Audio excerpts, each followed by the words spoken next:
Wow, what a week. Holy smokes. Soon you'll be able to tell your kids about how the United States dollar was once the strongest currency in the world, and you were there to watch it all fall into ruin in the spring of 2023. Are warning the collapse of another American bank could lead to a credit crunch and an economic slowdown. As banks collapsed all around you, and how you had to pull your money out of your local banks and put it into gold and silver and real estate just to protect your family. How the president of Ukraine just met yesterday with BlackRock. Yes, the largest asset manager in the world, as this war has helped them add $9 trillion to their balance sheets. Yeah, BlackRock now owns over 30% of Ukraine.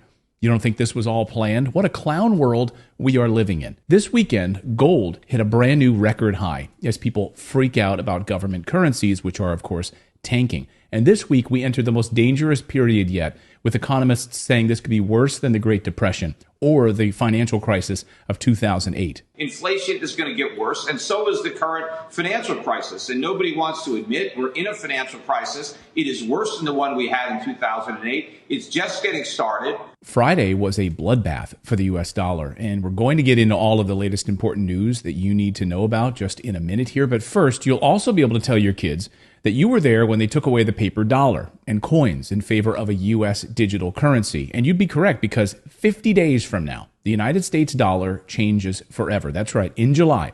And just 3 weeks ago, the U.S. Federal Reserve started the process, the rollout of this new central bank digital U.S. dollar. The full rollout happens in July. So guess what? On July 4th, on Independence Day, we can celebrate losing our freedom. This is not hyperbole. Your freedom to use cash the way you want to is going to change forever, just like what Europe did a few weeks ago, making it illegal to spend cash over $1,000 or 1,000 euros. You can't use 1,000 euros to pay cash. Maybe you want to get some trees removed in your yard and you want to pay the gardener to do that. You can't pay him in cash anymore. Can you imagine?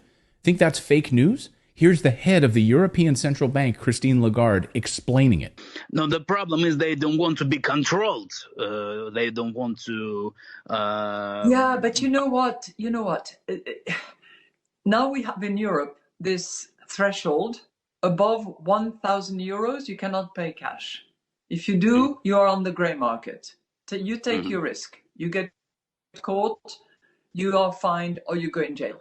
So no biggie. You can't spend your own money without the government tracking you, and you can go to jail for it. In the United States, it's called the Fed Now program, and it'll replace paper currency, which this week became even more worthless.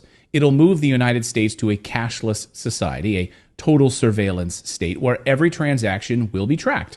Where, as the Fed describes it, money that's in your account could even expire and become unusable. Just like that Olive Garden gift card that you got that one time that you never used. One day you go to buy some bottomless breadsticks and pasta and the gift card won't work. Expired. Where'd that money go? It's gone. You can read how the Fed actually plans to use expiring money right on the Fed's website. China's already doing it. And the World Economic Forum billionaires have repeatedly said they want to model the banking system and the surveillance state after what China is doing. So we have to define how the world should look like, which we want to come out of this transformation period. I respect China's achievements, which are tremendous over the last over 40 years. I think it's a role model for many countries. There's a level of admiration I actually have for China because their basic dictatorship is allowing them to actually turn their economy around on a dime. So yeah, they love what China's doing. Many U.S. government museums, national parks, historical sites are no longer accepting paper dollars. Want to go to any number of government museums? Sorry, no cash allowed. Mount Rainier National Park? Sorry, no cash allowed. We only accept digital. And many American businesses have already gone cashless. They pretend it's all about convenience, but of course it's all about control. And this week, we saw the clearest indication that control is the primary model, as more small banks across the United States teeter on the cusp of collapse. And when they collapse, they'll be swallowed up by one or two of the biggest banks in the world, rolled into that massive beast of JP Morgan Chase, which of course is an extension of the world's central banks. Guys, This is all happening right now. And even mainstream economists who have been lying to you for months or even years about how good the economy was, and it's all peachy and there's no inflation, they're finally admitting that we are facing a shitstorm.